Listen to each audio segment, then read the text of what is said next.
Bella, welcome to Bella Uncinetto. I'm Christina, and I'm so glad that you're here with me today.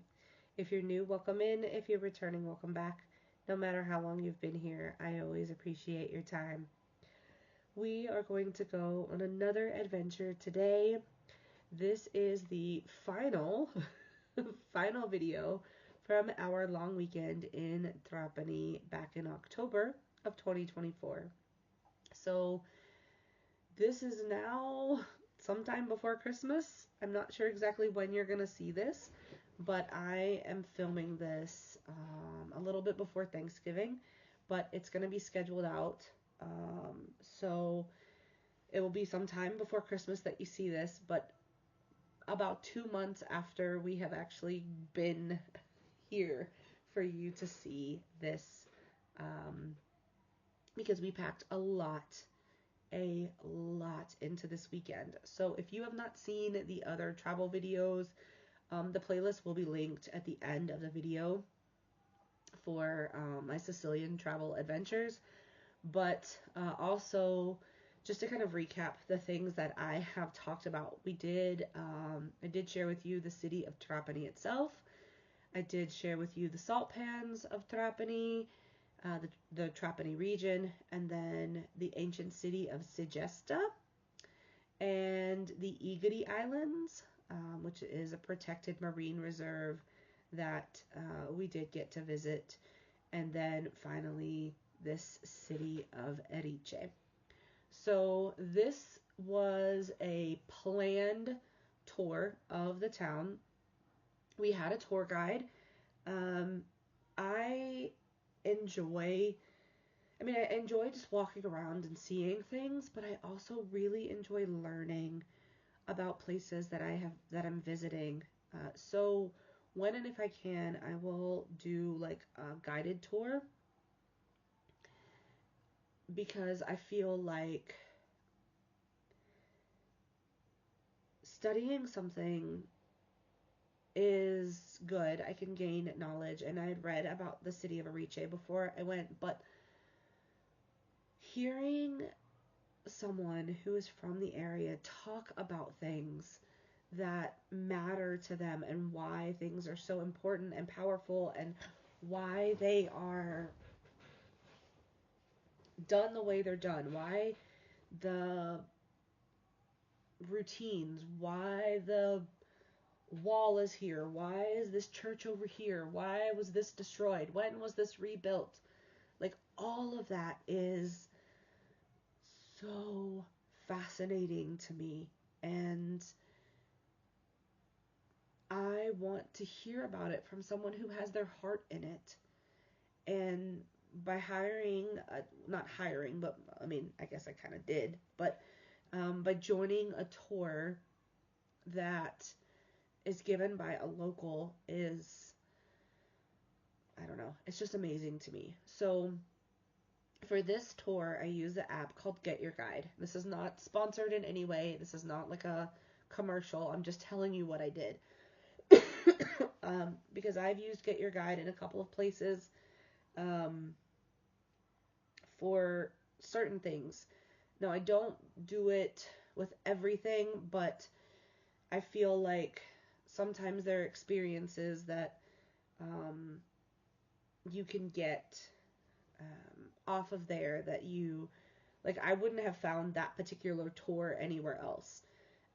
Because there were other tour groups that were there while we were there, and they were in these huge buses, and there were so many of them. It was overwhelming. Like, I would not want to be in a group of 25 to 30 people trying to listen to a tour guide. Even when we were in Pisa and I booked for the Square of Miracles, there were only probably 12 of us, and we had these little boxes with headphones so that we could listen, and that was nice. I did appreciate that, but this tour was small enough.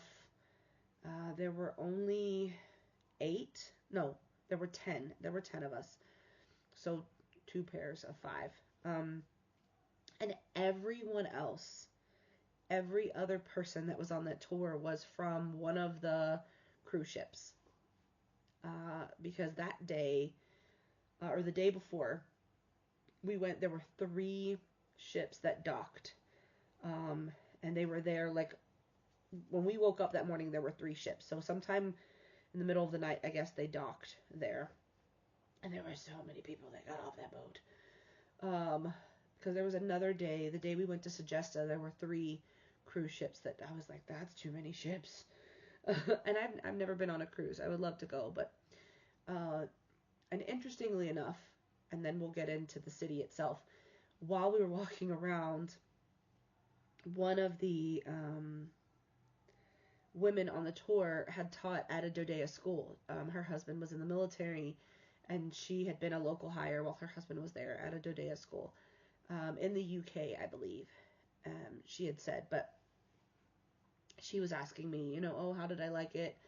When was I able to transfer, blah, blah, blah. And I was like, they don't have that anymore. But it was interesting because we did get to chat about being in Dodea and things that have changed. And then also another lady on the tour she was a teacher. So it was nice to be able to talk to people. I mean, we were talking shop, but we were talking about,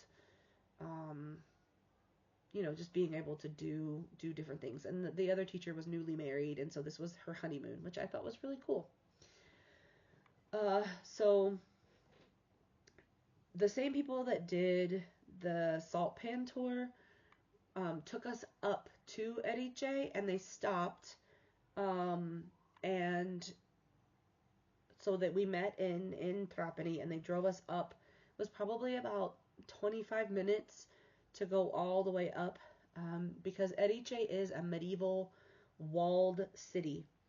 So, I mean, it sits way, way, way, way, way up.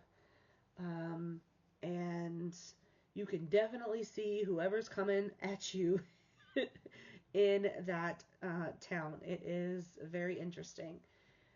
So as we were going up, there was like a little spot where you could park and you could see the city of Trapani. And it was interesting because you could see all the way out to the Egadi Islands. You could see the other side, the Castellamare di Golfo, like, coastline. It was amazing to see. I mean, you could just, and we were told by the people with the vans that everyone is born in Trapani. So the hospital is down there. So even if you're from Erice, you're born in Trapani. And I thought that was neat. Because later in the tour we learned something else about the region, and we'll get to that. But the way that things have changed is very interesting. So then when we drove up and we parked and we got out, like I said, there were all these buses with all these people, and we were just a small group. And the lady who was our tour guide, she was from the region as well. The people who were driving the vans, they were from the region also, but they weren't doing the tour of Erice. This other lady was, and she started out. I took a picture. You'll see a picture of the town, which was kind of near where all the buses and things were parked. But then as we walked up into the wall around the city, our tour guide stopped and was showing us the different ages of the wall and how as the wall maybe had been attacked or crumbled or whatever over time, the stones that were left, right, you could see the different ages of the stones and how the different size of the stones represented some of the different people that had been in charge of the region over time. And then we went a different direction. So a bunch of the tours were going up and to the left or straight. So we went through the wall, not through the wall, but through the little archway in the wall, and we went to the right. And she said that everyone else who was doing the tour, they started down and then walked their way up through the city um, to do their tour. And she liked to go all the way up first and then come down. And so it was a little bit of a hike, I'm not gonna lie, um, because as we got higher, the air got thinner, which was hard on my lungs. But um, we made it, and it was still warm for October. Even now, when I'm filming this, I mean, it's been in the mid 70s. It's low to mid 70s during the daytime. I mean, in the morning it's like 40 degrees Fahrenheit, so it's a little chilly, but it warms up. Even here, it is, yeah, low to mid 70s by the middle of the day. Um, so it was kind of warm as we were walking, and then we got to um, a church, and we could see. She took us down this little side path, and we could see out towards the salt pans and out towards the Marsala area. And she was talking to us about all of the different cultures that have ruled over Sicily. So, of course, there were the Phoenicians and the some of the African tribes, and she was talking about the Elemi people and how you had different different kinds of people in different regions. So on the side of the island where I am, right, in the Catania region, there was a certain group of people, and then in the middle of the island, you had a certain group of people, and then on that side of the island where Trapani is, you had the Elemi people. And again, not a lot is known about them, but she gave us a lot of information as to how they are thought to have interacted with some of the other cultures that were coming, because especially that west side of the island in Trapani is very, very close to the African coast. So she was saying, I think about 70 kilometers out, there's another island. And then 400, it's about 400, let me make sure I'm saying correctly, about 400 kilometers to the African coast. I'm just looking it up real quick, just to make sure I'm giving you the right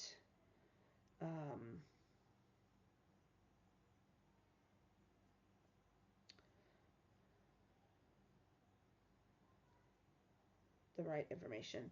So, but she was talking to us about how that was a very strategic place.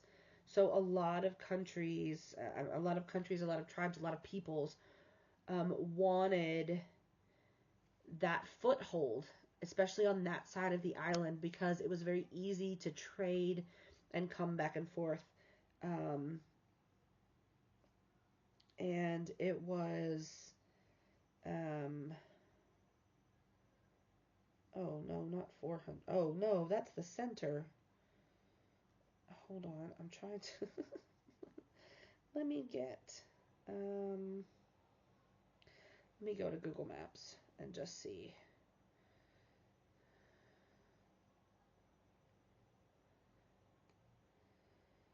Just gonna pull it up here.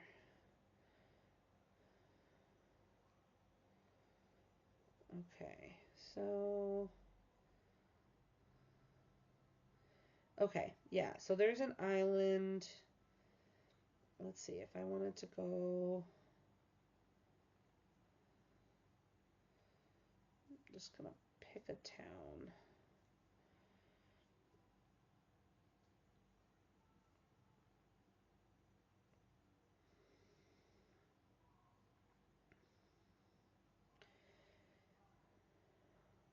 Okay, so from Trapani to this island in the middle of the ocean, it is about 176 kilometers, it says. And then to get to,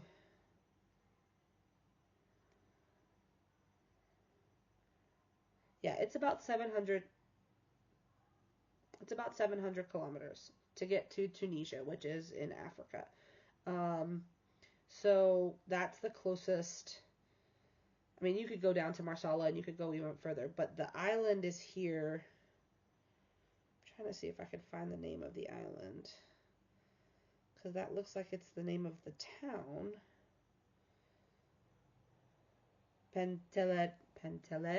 Pantelleria maybe is the name of the island.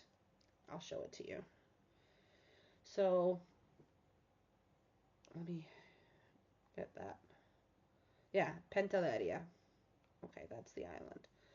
So here is,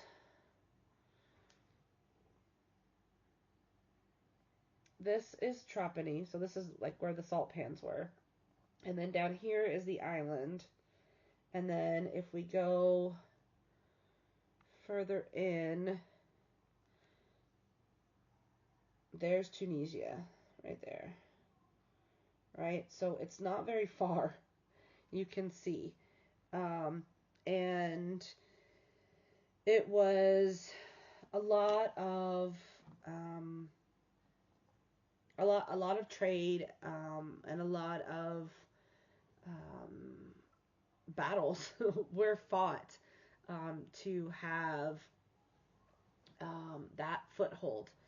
And over time, of course, things evolved, and hands changed. I mean, they went from the Ottoman Empire, and the Turkish people, and then the Spanish, and then all of these things, right? And as a whole, Italy is a fairly new country. I mean, it didn't become Italy, until the 1800s. Um, I want to give you the right year.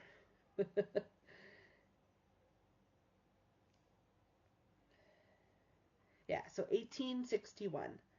Um, so almost 100 years after the United States, right? It's hard to believe, because these regions have been here so much longer, but as a unified country, Italy is younger than the United States, right? Which is hard to imagine considering how old some of these things are. But in Erice, she was talking to us about how all of these different people affected the layers of this city, because Erice was so high up, and it was so so important to be able to have that viewpoint, right? You had all of these people coming over and over and over again. And then she was showing us um, the temple, which we couldn't go into, but there was the temple, and it had been a church, it had been a temple, it had been all of these things to worship mainly female deities. And so she went through, right, a list of them from all of the different, you have Isis, you have Diana, you have um, Mary, you have all of these different um, females that were worshipped in this area. Um, and it was interesting to see that the place was used over and over and over again, um, for different religions, but to respect this female entity, whether they considered it a god or not. Um, because in the Christian religion, of course, Mary is not God, she's the mother of Jesus, but there was a place for her there at one time, right? And I just thought that that was uh, a unique perspective. Um, and so we walked around a little bit more, and as we got around, she was showing us this part of the castle, and then down below there was another castle, and there was a man who had asked, he had built it, and then he had asked for part of the other castle. And I wish that I had done this video a little bit sooner and more of this was in my memory, but it was once it had passed, once the gentleman had passed, it was briefly turned into a hotel, but it couldn't be sustained because there weren't a lot of rooms. And unfortunately, Erice is one of those dying cities, especially in the winter time. There aren't a lot of full-time residents there anymore. There's maybe about 200 full-time residents, and there used to be monks that lived there. There were two different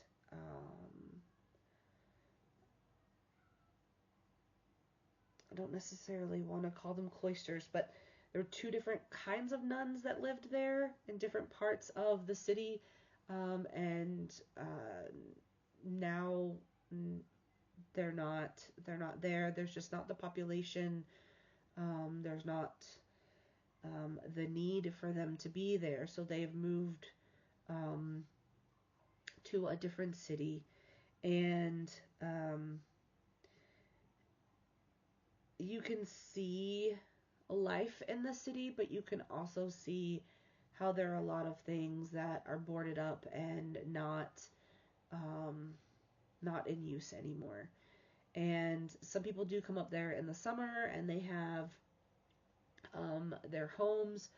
But at one time, and when we were up at the top of this part of the city, she was showing us how at one time Erice was the center. So all the way down in some of the different towns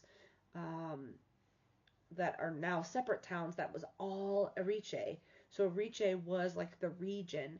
And if anyone was born down there in those now different cities, but would then, I guess, essentially be like suburbs, they had to come up to Erice to register the birth of the child, to register their marriage, to register any of those things. And so they would come up like, once a year, because there were no cars. You had to make that journey by foot or, on horseback, or if you, as things progressed, if you had a wagon, but once you got into Erice, you had these amazing cobblestone streets, and to be able to be in that space and see all of the different regions that used to be part of Erice was amazing. And then there is a mountain that kind of separates where the Erice region was, and up at the top of the mountain there is a lake. And so that was thought to be like a sacred place on that side. So everything between the city of Erice and that mountain over there was the region of Erice. And then over time, like I said, they've become their own cities, and now it's the region of Trapani. So Erice is in the region of Trapani and not in the region of Erice. And then we had a unique experience that I know that none of the other tours got, because the lady that was doing the tour said that there are 3 ladies that she knows in the city that will let you come into their space. And there was only one of them that was available that day. And so we didn't go into her house, but we got to go into her yard, so to speak. And she said that the tour guide told us that this was something that was adopted from the Arabs that were in Sicily at one time, that you would have this entryway into the yard, and then you could see there were like balconies, so that if someone entered the home, like an enemy, that you would there would be this big open space that they couldn't hide. Like there was nothing to hide. They couldn't hide behind anything. Um, and there was a wash basin over right in the front, to the right of the door. And then there was her like foyer, her yard. And she welcomed us, and she was talking to us about, about the city and all of that, and how she gets up every day and she makes her own bread and she does all of these things. And her family used to work with the nuns, and making different things for the town and for different celebrations. And she was having some repairs done on her house. So the workman was leaving and her son was there. And we were asking because there was a ladder and you go up the ladder and there were the lines to hang her washing. And someone in the group asked her if she goes up there. And she said yes, and her son got on to her. But this lady was nearly 100 years old and definitely did not move like she was an older person. I mean, you could tell in her face that she was definitely older, but she does everything by hand. And because she's constantly having to move those muscles and use that strength, it doesn't go away. And that was very beautiful to see. And we were very blessed to be able to go into this lady's life like that. And then as we were walking, our tour guide was telling us that her father, the tour guide's father, also worked with that lady and her family to work with the nuns and things like that, because her father would come up to Erice and do things. He would bring his cart, his wagon, and he would come up and do things in the city. And we got to go to a bakery where she used to go as a child, and you could see a picture in the background of the nuns that used to be there. And the lady who owned the bakery, she was still there. She was still making bread. She was still doing all the things, and she was 102, I think. And this lady was still going, and the only thing she said was, "Please, no pictures of me. You can take pictures of my shop, but no pictures of me." And again, I know that the other groups didn't get a chance to go in there because her shop was tiny, and there would be no way that you could fit 25 or 30 people in there. And I don't think she would have had the patience for that many people because she was running out of patience with us. But she had these lovely, like, marzipan treats, and then there were breads, and then there were other things, and it was amazing to see. And then we walked around a little bit more, and the tour guide was telling us about how Erice was almost built kind of like a maze. So it's not a grid. So a lot of newer places and newer cities are built on a grid, and Erice was not. It was built and designed to confuse the enemy. So if you lived there, then you knew how to get places in that city. But if you're not from there, then you're not going to remember this turn and that turn and all of that. And so trying to find your way was going to be very difficult. And it was built that way on purpose. And then we got to go to the square, and we had probably maybe 45 minutes, if that, on our own. And we got to walk around and see some of the shops, and my daughter and I did get a small snack. We also got to see some of the weaving that was done in Erice, which was, there are designs that are tied to the town itself. I tried to purchase something, but the shop wasn't open for purchase. They were just working. So, which was fine. But it was lovely to see the big looms and all of that in use. And we were walking around after we had our little break. We were walking around and we were coming to the main church. But before we got there, she was showing us a part of the city where like it was a street supposedly, but it just got smaller and smaller and smaller. And she was saying that that again was a defense mechanism that was built into the city, so that as like if enemies were coming up, they would literally have to walk single file, and it would take them much longer to get there. Like it was even too narrow for a horse. Like he wouldn't have been able to get. It had to be a very skinny horse to get it up that path at some of the points that she was showing us. And she said that all of that was designed very strategically, to protect Erice and to protect its people, which I thought was amazing to see. Um, and then we went over into the front of the church, and she said that the face of the church, like the front of the church, was was pretty much the only original part. The inside of it had been restored and rebuilt, and there used to be so many churches that were open in Erice, but because of the dwindling population, it's just not. She said there's one.